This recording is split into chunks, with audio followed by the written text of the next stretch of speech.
I'll tell you a little bombshell. I first started talking, I did an interview with an independent media company called Resistance GB in June, before the general election. Yes. And I exposed that the names, the companies involved in the trafficking of children into the UK for paedophilia. We'd given all the names of the people on the ground, the companies, how they're bringing them in, to the UK police, to MI5, to the National Crime Agency. And I took it to the government. I took it to the then leader of the House and the Lord Chancellor, who's supposed to be in charge of the judiciary in Parliament, all the evidence, and said, look, we've taken this to the police, taken it to MI5, we've got the recordings of speaking to them, we've taken it to the National Crime Agency, nobody wants to investigate any of this. Look at the names on here who were involved in it, look at their links, and they wouldn't get involved. I did an interview about that back in June. 4 weeks later, Leicestershire Police came and picked me up and accused me of paedophilia. That was a warning. They investigated me for 4 months. They alleged that I was a member of the Freemasons and I'd taken part in ritualised child abuse at Freemasons meetings. Liz, I've never been a member of the Freemasons. I refused to join them 30 years ago. I've never been a member, never been to a lodge meeting. And they had to drop it all after 4 months. That was my punishment for raising the issue of systemic child abuse in the UK. And I've done it many, many times over my career and exposed numerous people. And that was the warning. That was because everything I was delivering, that evidence was all true. Now, the evidence came from two insiders in Ukraine who were in the Ukrainian secret services, and they were collecting the children, mainly from the Donbass. There's 9,000 children from the Donbass who've never been found, disappeared. Wow. These two Ukrainian secret service agents didn't know each other. They both supplied exactly the same information. I gave it to the government and the National Crime Agency.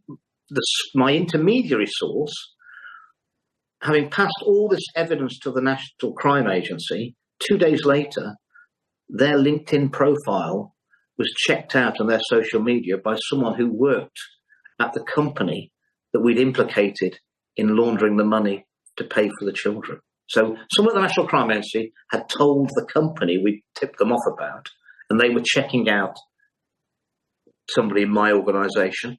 That never had any links with them before. Now, the two Secret Service agents in Ukraine, both of them had car bombs put under their cars. One's dead and one's survived. He's in hiding. And those brave people in Ukraine who were doing the right thing risked their lives to get that information to the British authorities through me, and nobody would do anything. Good heavens. Andrew, that is deep, deep corruption. And it feels as if it goes to the highest levels, and it spans out through those police doing that, a clear attempt to intimidate you and silence you. That ridiculous charge of Freemasonry. I was accused of being a Freemason, and women can't even be Freemasons, I gather. I know nothing about it. It's just peppered everywhere. But well done you withstanding that. But that is appalling about the car bomb. So again, all of it pointing. I can send you the clip of one of them getting into his car and exploding. It's on security camera. I'll send it to you.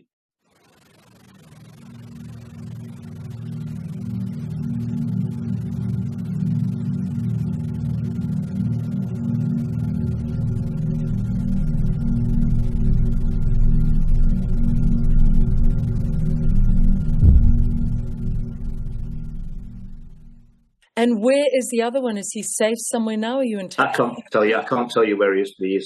He's in hiding, but he's now, all the information from him has been disseminated. Whatever happens to him, that information's there. You can't get rid of it. And I've spread it. I've got it in 4 different places as well. Andrew, this is literally explosive. Is there a point you will give up on trying to do it through the normal authorities, the regular authorities, and find another way? Does that mean you have to go public with it? What is the way you can get this out? We'll have to go public with it. And get it out there. That's what we're going to have to do.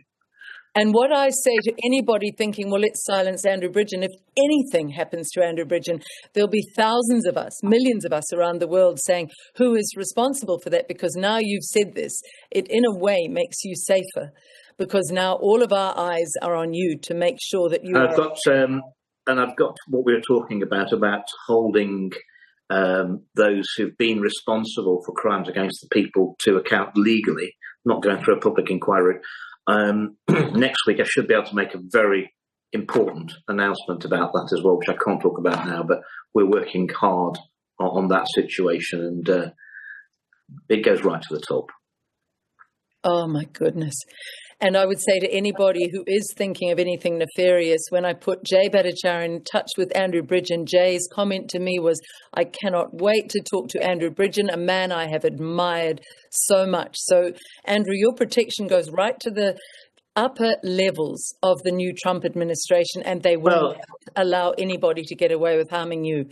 So, when I was furiously thrown out of the Conservative Party in early 2023, over my comments around the safety and efficacy of the vaccines, the only politician who contacted me and offered support was actually a US presidential candidate. It was Robert Kennedy Jr. He rang me on my mobile and offered his personal support.